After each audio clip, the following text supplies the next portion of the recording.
eu posso reagir de forma impaciente quando as pessoas estão ali fazendo algo que eu preciso e fazendo muitas perguntas. Como eu preciso, se eu tenho esse hábito de controlar, esse hábito de realmente querer que as coisas acontecem no meu tempo, aí eu vou ficar ansioso, vou ficar nervoso, vou ficar agitado, vou ficar uma série de coisas e eu acabo podendo ficar também impaciente ou intolerante a perguntas, aos pequenos desafios que vão aparecer no dia a dia. Então, eu preciso monitorar isso. Eu preciso saber isso que está acontecendo comigo para poder me vigiar e começar a ter um hábito diferente.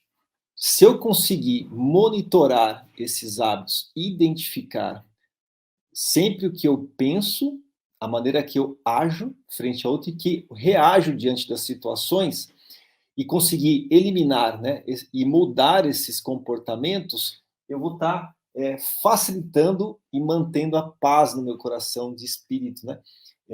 Porque tudo isso vai minando a nossa paz interior. Por isso que a gente vai entrando em desequilíbrio. Por isso que a gente vai terminando o dia pior do que nós começamos. E os sentimentos. Então, quando nós temos a ansiedade, é um sentimento primário, vamos dizer assim, né? Que você está claro, que você está ansioso, está ali no seu dia a dia. Agora, quais são todos os outros sentimentos que abraçam, né? Que estão em conjunto com esse processo da ansiedade? E normalmente vem preocupação, irritação, impaciência, nervoso e por aí vai.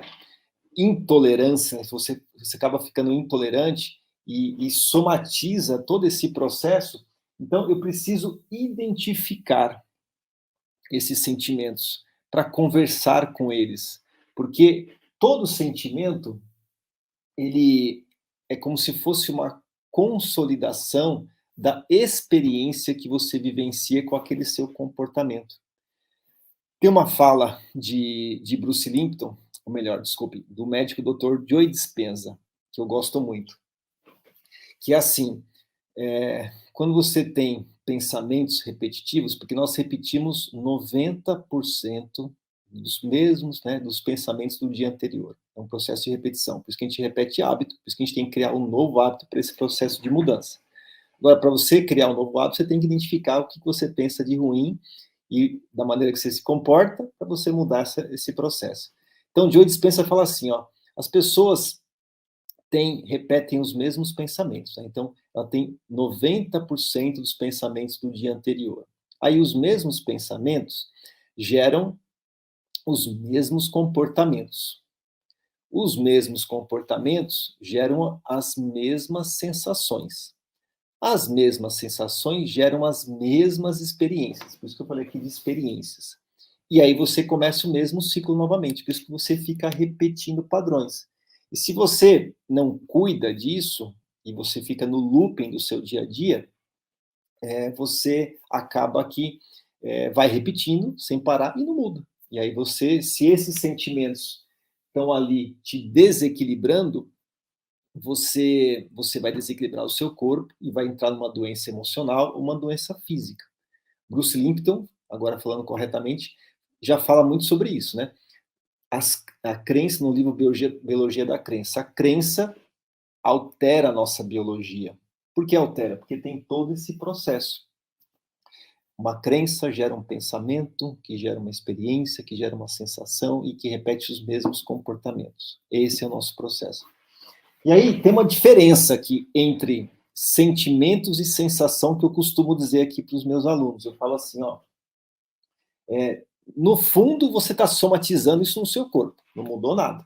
Agora, sentimentos como raiva, ansiedade, nervoso, todos esses exemplos que eu trouxe agora, você está lá sentindo. E tem as sensações, por exemplo, a sensação de controlar, a sensação de perder o sentido da vida.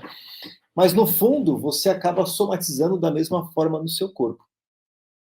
Então, tudo que eu for sentindo ou com essa sensação, eu também preciso identificar. Eu também preciso fazer esse movimento para conversar com esses sentimentos, para poder saber o que está acontecendo. Por quê? tudo isso vai impactar diretamente na minha saúde. Esse desequilíbrio, seja na saúde mental, seja na saúde física. Uma das características muito comuns, mantendo esse tema que envolve a ansiedade, é batimento cardíaco acelerado, falta de ar, você transpira, né? Você fica suando, enfim, tem uma série de sensações físicas que o nosso corpo gera quando a gente está ali num processo de muita ansiedade. Pode ser tanto uma pequena ansiedade ali no dia a dia, quanto uma crise, né, de pânico mesmo, de ansiedade, que a pessoa realmente sente ali no corpo físico com muita intensidade. Então, todas as vezes que eu sinto tudo isso, eu vou estar impactando a minha saúde. Tudo isso vai minando o meu dia a dia. Por isso que eu sempre comento sobre pequenas mudanças geram grandes transformações. E esse processo é uma autoterapia.